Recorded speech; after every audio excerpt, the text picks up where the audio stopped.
right, you're over. Ready to go. Appreciate you for coming, man. Yes, sir. What's happening?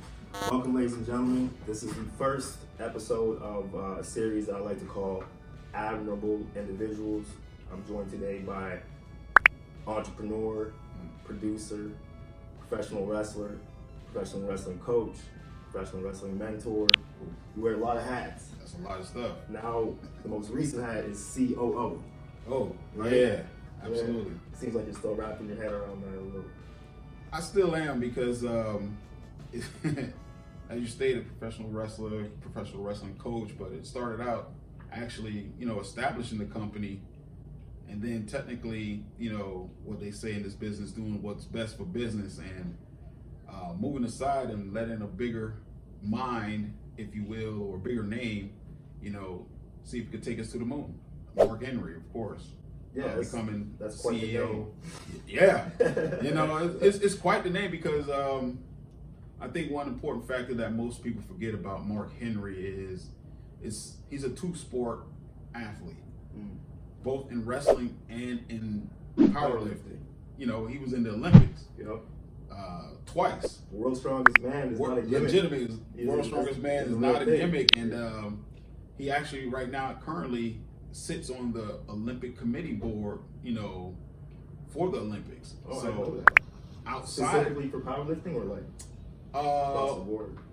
Yeah, for powerlifting. He sits on the for all, I guess, weightlifting, whatever is in part of the Olympics, he sits on that board to make decisions as far as rules and all that stuff.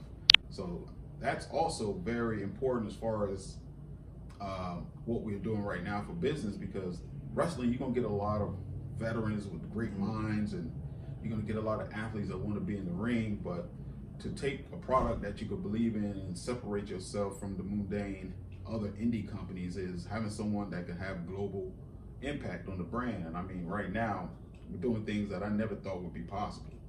Yeah, I mean, I've been fortunate enough to witness it firsthand. Yeah. Saw that Bahamas Wrestling Entertainment. Yeah. We had FEW. You had more than one entity, and now it seems to have all combined into all Caribbean wrestling. So and I want to address that because a lot of people look at the different entities. It's like, well, why are you changing entities? But it wasn't. It was a matter of finding the right mix and crew that can support what it is that you try to do. You got to have a goal, but if everybody's not on the same page, it's not going to work. Yeah. Right. It's a clean slate. And on the outside perspective, looking at what I call the evolution, right? Because essentially Bahamas Wrestling Entertainment, FEW. When I met you, there were multiple entities, but I never thought of it as, oh, this guy has more than one company. It's just like, it seems as though you're trying to evolve into what all Caribbean wrestling is now. So right. I just saw it as part of the journey. So I just felt compelled to share that with you. That's a good thing to look at it, because at the end of the day, I stayed true to myself as far as the love for the production side of things. I like the creative side of things, and having my own production company, it allowed me to marry that into wrestling, because again, what is wrestling? It's larger than life and it's big productions. And so I'm like, man, wait a minute. Here's something where I get an opportunity to not only still be in the ring after all these years, but also I get to produce and write the content and see these characters bring the vision to life, and see the vision actually working on a bigger platform, bigger scale.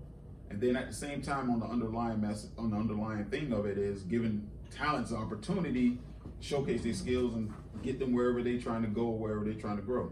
Yeah. And I'm very much appreciative of you providing a platform like that. Oh yeah.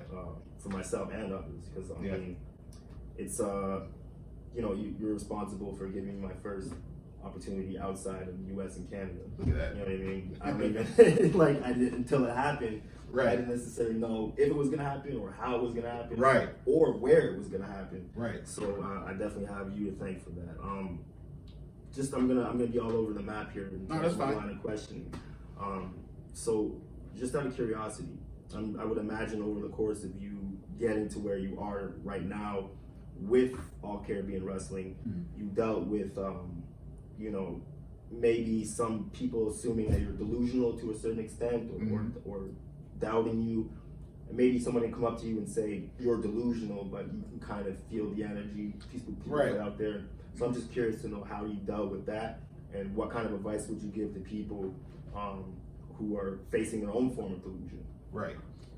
Well, that's not their own form of being called delusional. Called delusional. Well, yeah. Well, their form of being called delusional is, man, that's not going to work. And I built up a reputation to where, when I used to work in production, when I used to do jobs for MTV and other stuff, I'm a kid from Miami where it was like, oh man, that's not going to work. And I realized it just probably didn't work for them, or they didn't go for it because they never seen something like that. So it's easy for people to say that's not going to work, especially if they never seen it firsthand. Right. And so I would say, you know what, I'm just going to do it. Let me find out if it fails, because I love that. I loved studying, all the intricacies of production and how I can make movies, or how I can make something, I create. Because, growing up, I love comics. Most people don't know that. Now they know. I mean, I know. I seen the socks every now and then. Yeah, my socks, yeah. And then, that's how I learned how to draw, because back in the day, they used to put a little section in it, learn how to draw comics. Anyways, but people still come up to me, even though I started the school, and I had the ring, I had the venue, people still will come up to me, man, that's not going to work. Even though they're in the middle of it. Volunteering their opinion. Hey, like, what do you think of this? It's not going to work. And I'm like, you told me that before I even opened up the school, but I opened it up. Hey, I painted, what's crazy is most people know that my original school, I painted the entire wall 360 green cyclorama. It was a green screen. So the entire facility could be a green screen? Yeah, the entire facility. I did a sample video. Matter of fact, a good friend of mine, I got a name drop, Lindsay Dorado, came out and did it for me. I think I still have the video.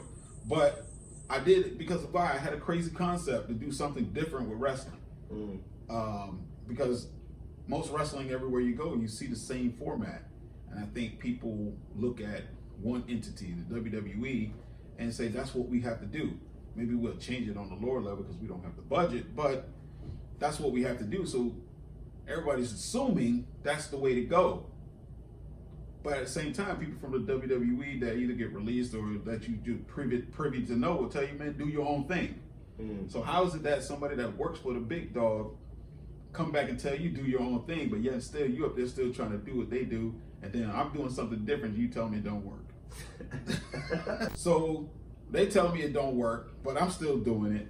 The green screen concept didn't work because nobody wanted to do it. So just out of curiosity, so this is a ring inside of a facility, and the entire walls are all green. Green, specific green paint to be not just forest green or tree green, actually for green screen. So was the concept to just put like digital fans, like on what exactly? See? Digital fans. Because I utilize green screen in my own creative endeavors. So I'm thinking about that. I'm like, that's a pretty good digital idea. fans. Yeah, digital fans or digital environments. Okay.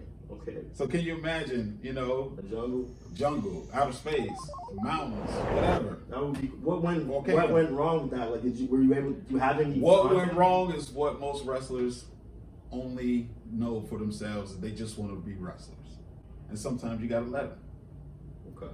That's how you become and separate yourself as a boss level versus someone that's just gonna follow. You know what? I'm gonna just let them be wrestlers. And just out of curiosity, did you ever make the correlate? Like, did you have like a flashback when you saw the WWE's Thunderdome? Like in terms of that, how that was done? Because that's I had to flash that Thunderdome, even during COVID when it was digital screens. I'm like, I could have did that on green screen, easy. I'm like, shit, we do that on Zoom. We all change our backgrounds to something virtual.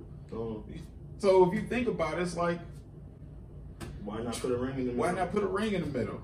It's crazy because, like, even when I started with FEW, it was telling them, I'm like, hey man, I met this guy, I met Pope Elijah Burke, and I said, I said, the way we've been talking, it looks like we're gonna be working together. You're delusional.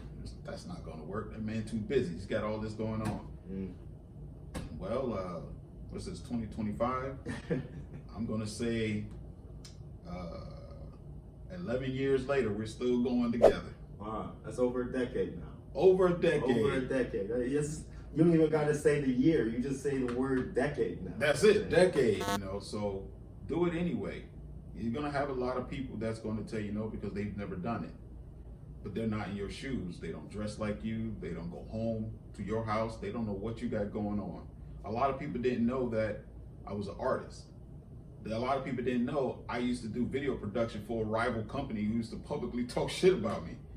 But behind the scenes, there's one story, but in the front, you know, but this business is a game to a lot of people. And once you start understanding that, you know, to play the game, then, you know what I'm saying, you'll get in where you fit in. But the advice, like I said, is do it anyway. Don't worry about them. Go outside of them and get the help you need. Well, man, I think we should put a pin in it. Okay, cool. It's been an absolute pleasure to have you. Yeah, man, it's fun. Yeah.